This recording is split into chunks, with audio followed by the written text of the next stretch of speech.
はい、エスプレッソバーバブです。いつもご視聴いただきましてありがとうございます。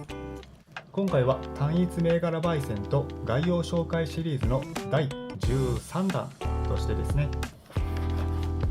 グアテマラ・アンティグア・レタナ農園を紹介します。こちらのパッケージにはですね、ガテマラというふうに印字されていますが、私は以前からですね、グアテマラとかガテマラというふうに呼んでおりました。こちらは発音の違いでどちらで読んでも特に間違いではないようなので、今回は記載の通りガテマラというふうに呼んでいきたいと思います。このガテマラも最近続いていますが、中央アメリカにありまして、エルサルバドルのすぐ上に位置する国ということになります。で、第11回目のニカラグアからグレードのですね、お話もしておりますので、今回の木豆も説明しますと、パッケージにはですね、特に記載がないんですけれども、SHB というグレードになります。このグレードはですね、生産国ごとに異なりますので、今回のガテマラではですね、等級というのは一番最上位に、SHB というものから一番下が GW の8段階あるようです。で、この SHB というのは以前も出てきましたが、ストリクトリーハイビーンと少しですね、頭文字が違いますけれども、その略になりまして、ガテマラの中では最上位を表します。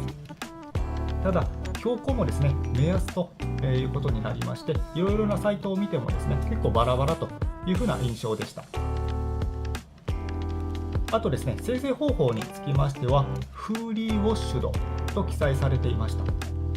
このフーリーというのは初めて出てきましたので調べてみますと、コーヒーチェリーから果肉とドロドロしたですね、粘質物を完全に水で洗浄してから乾燥させるということで、フルウォッシュドと同じ生成方法と捉えても問題なさそうです。で、最後にですね、味わいに関してはウェブサイトにはですね、ほとんど記載がなくて、特徴としてはですね、品種が 100% イエローブルボンということでした。一般的なレッドブルボンと比べるとやや栽培が難しくて収穫量が少なめのようで、風味としてはですね、豊かな甘みと柔らかな酸味、フルーティーで明るいフレーバーが特徴で、ナッツやキャラメルのような風味のようです。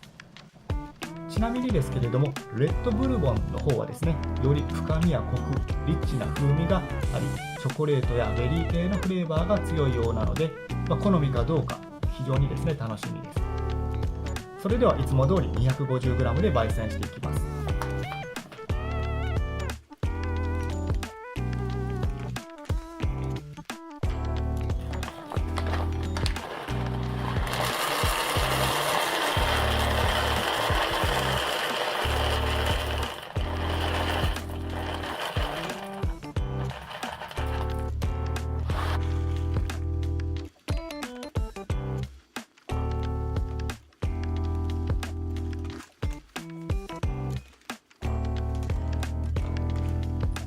はい、ではですね、まず豆の大きさからですけれども、見た感じ少し小ぶりな感じに見受けられますね。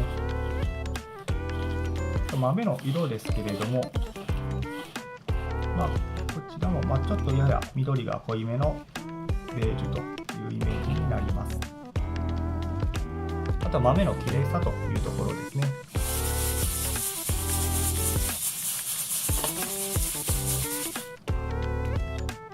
落ちますね。そんなにひどいものではないですけれども、少し、普通ぐらいな量は落ちるかなという印象になります。あと匂いですけれども、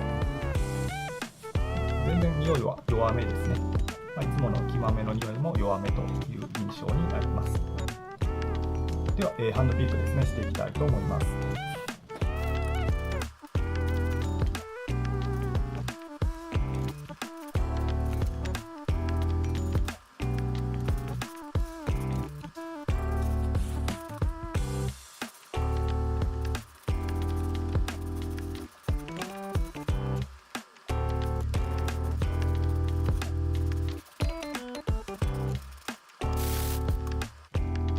これぐらいでいいかなと思います。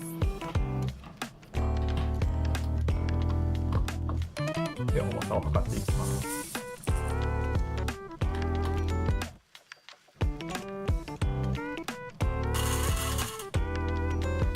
7.1g ですね。結構、7.3g ですね。結構小さいのがたくさん取れたような印象です。こちらがアップの映像になります。結構小粒な印象ですね。で、こちらがハンドピックした豆ということになります。かなりですね、小さい豆が多くて未成熟の豆というふうに分類しているものになります。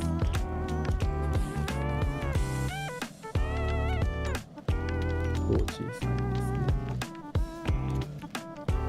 それでは焙煎していきたいと思います。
こちらがチャフの量になります。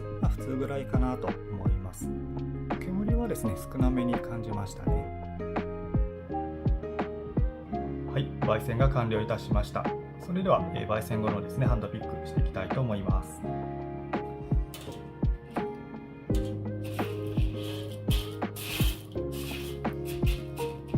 構いい焦げ茶にですね、なりましたね。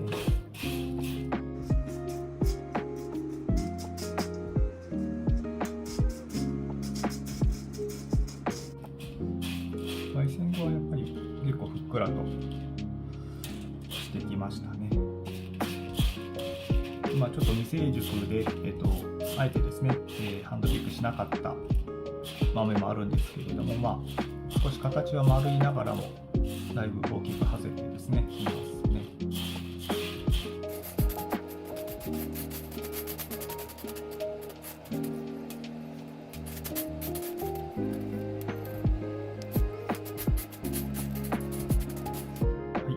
これぐらいでいいかなと思います。では重さを測っていきます。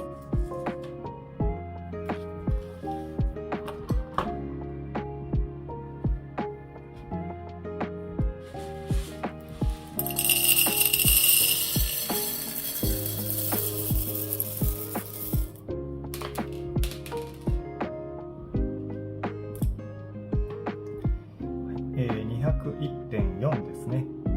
普通ぐらいかなと思います。では、エスプレッソで飲んでいきたいと思います。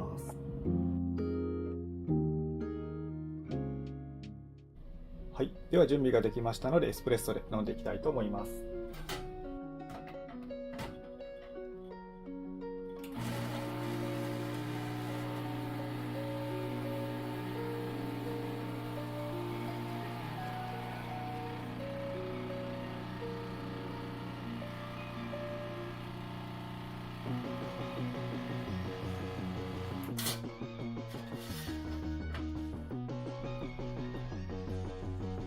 いい色ですね。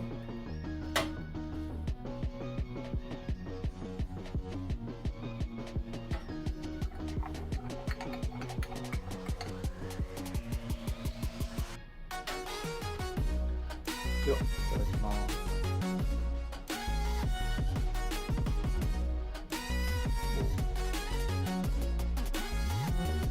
結構フルーティーといえばフルーティーですけれども、酸味が結構強めのフルーティーですね。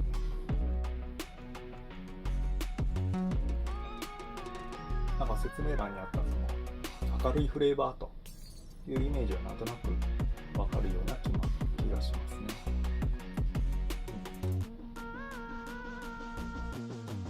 はい、ここから3スライドにわたって整理した情報です。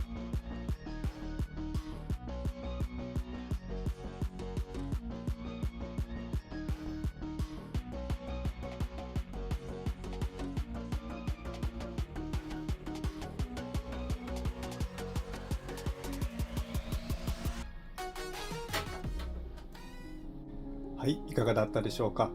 今回は単一銘柄と概要紹介ということで、ガテマラ、アンティグア、レタナ農園を焙煎してみて、直後にエスプレッソで飲んでみました。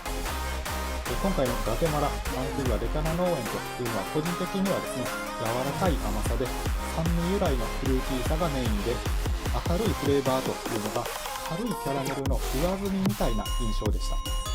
がっつりキャラメルというわけではなくて、薄いキャラメル風味みたいなイメージとなりました。このチャンネルではエスプレッソを中心にコーヒーに関する動画をアップしています。焙煎好きな方やコーヒー好きな方はぜひ高評価とチャンネル登録で応援をお願いいたします。それではまた次の動画でお会いしましょう。またね。